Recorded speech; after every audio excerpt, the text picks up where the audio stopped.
Did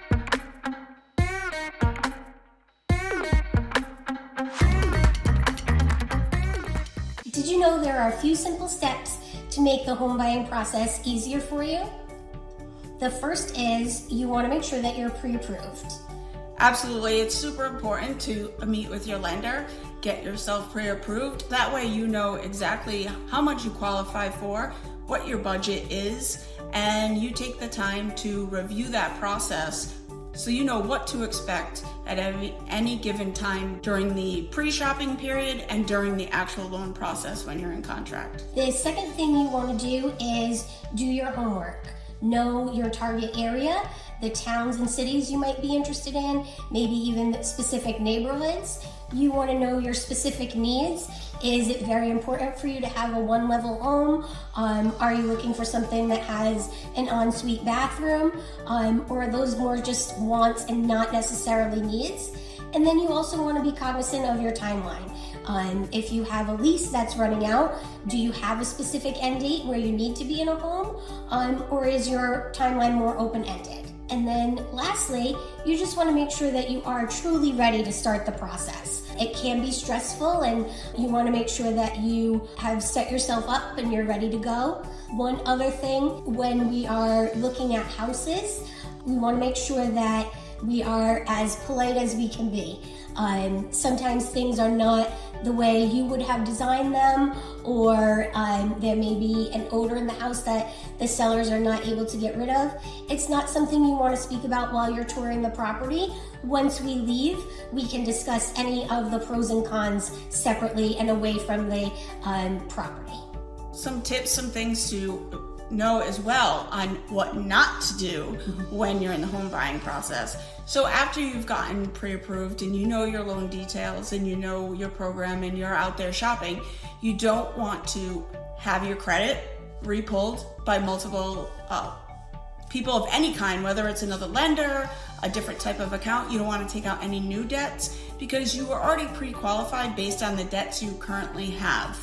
And those are important factors. And every time, if your credit was to be pulled, depending on the type of creditor that's pulling it, it could make a negative impact on your loan pre-approval. You absolutely want to make sure that your bank deposits, that you are not depositing cash into those deposits, because cash cannot be sourced. And for a loan process, when you can't show a paper trail and having cash deposits, a lot of times it can be extremely challenging to overcome. So better to make it easy process, refrain from depositing cash and always be able to show a paper trail of where the deposits are coming from that you're depositing into your account. Don't go late on any of your specific payments. Sometimes you miss a date, it was a holiday, and you're a day late on your payment. That's fine.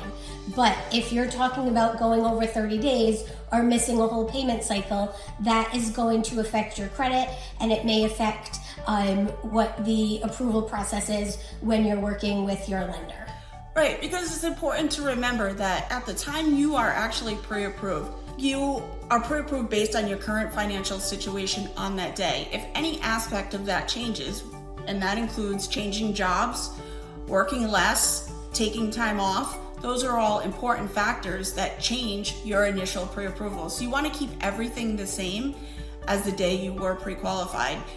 And at times, if anything does change, because things happen, some things we can't control, you want to make sure you're communicating that with your loan originator and your realtor so that everyone is aware, so that we can provide you with the right resources and information on what to do next if something does arise that is out of your control.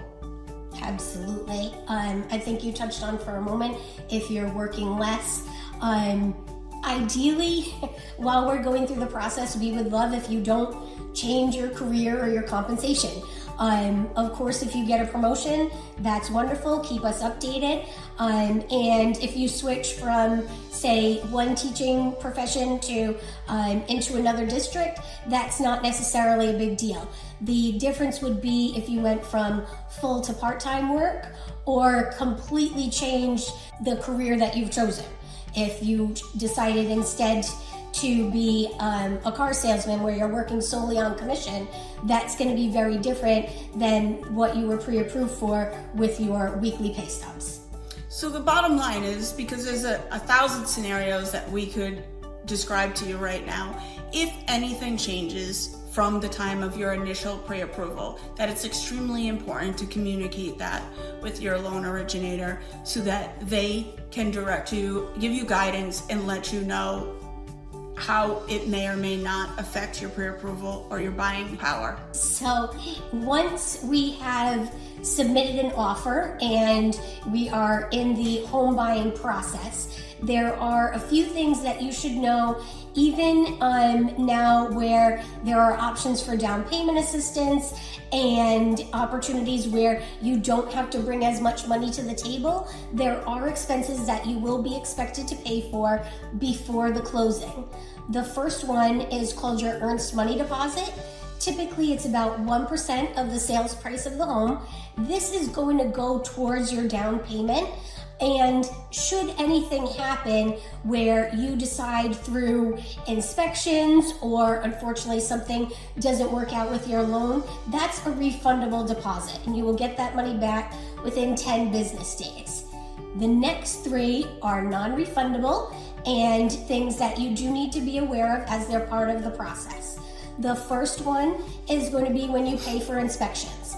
Inspections are non-refundable because the woman or gentleman that's going out there to complete the inspections has done the job for you. Whether or not you're satisfied with the results, they've done the work for you. They've been out at the house for about 3 or 4 hours. So you would have a general home inspection, and then depending on if the house is on well or septic, you would have those included as well. I think that's important. Yes, yeah. A well and septic can add, $300 to $400 to the price. So it's another thing to think about. And when you are getting closer to the closing process, you're also going to have what are called adjustments. If you are buying a house that is heated with oil, in most states, the oil is counted as personal property, and you need to compensate the seller for the price of their personal property. So you will pay whatever the daily amount is per gallon for the oil left in the tank. And then the last one is the appraisal. Right, and that makes sense. If someone has oil in their tank now, that they're going to want to be compensated for what they left behind. And correct, as Catherine mentioned, that an appraisal is part of the process. So once you're in contract and your offer is submitted and signed, and your loan is then sent to processing, they will order an appraisal. The appraiser is a third-party contractor, just as the home inspector. So they do require that you pay for that at the time. It's not at the inspection, but they will ask you to pay that upfront before the appraisal is ordered. The appraisal can range, depending on the program, anywhere from $500 to it could be $700 plus, depending on if it's a single family, multi-unit, and so forth. Those are important things that you want to remember when buying a house, that there are additional expenses due to inspections that are done by third-party professionals that are outside of the lending, your financial institution or your realtor. That's it. Otherwise, kind of just sit back, let us know how we can help you, and we'll guide you through the process. Absolutely. If you have any questions, feel free to message us or complete the link below, and one of us would be happy to get back to you as soon as possible.